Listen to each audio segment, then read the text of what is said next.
So it has definitely been a while since the last time we talked about Dead Matter, and they just released a new devlog a couple of days ago. So me personally, I'll say this is an appropriate time to start talking about this game again. They hired a new team and got into huge technical debt so they can try and live up to the vision they set to accomplish. They also hired several industry veterans to lead their company. It's a good thing that they got into debt. You know why? Because now the game has to be good. Alright, let's talk about the first major change. Infected. They're working on improving the infected spawning system and AI systems to make it feel more natural. So when you kill or attack a zombie, other zombies will be alerted, causing them to form a horde. With this change, they want to incorporate different playstyles, such as stealth and so forth.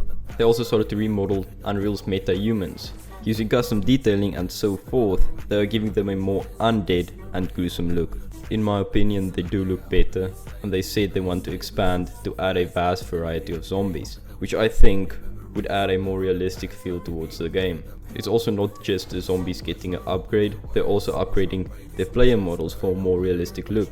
They said in the initial model set will be limited, but they plan to expand it through the course of development.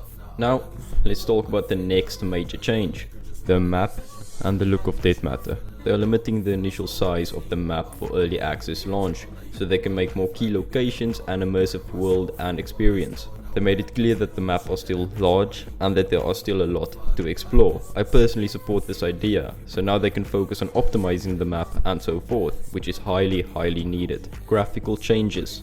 The implication of Lumen, which allows for more dynamic and realistic lighting for the game. They also added volumetric cloud systems and a retro reflecting system, aka just road signs that glow when a light shines on them, like in real life, you know what I mean? Okay. And also optimize their virtual texturing system, which helps with the amount of memory used to render textures in the open world. So now you have better performance as well. On to the next one, boy. Looting. They overhauled the whole looting system. They changed it, so containers will spawn loot appropriate to the area.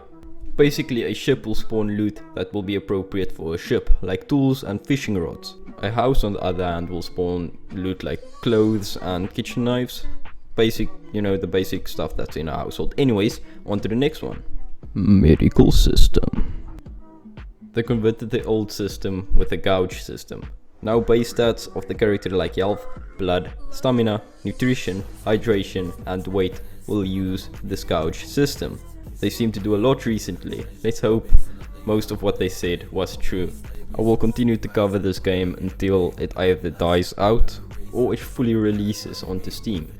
The new couple of updates they put out on the website, it really seems to go in a positive way. Let's just hope the game is going in a positive way.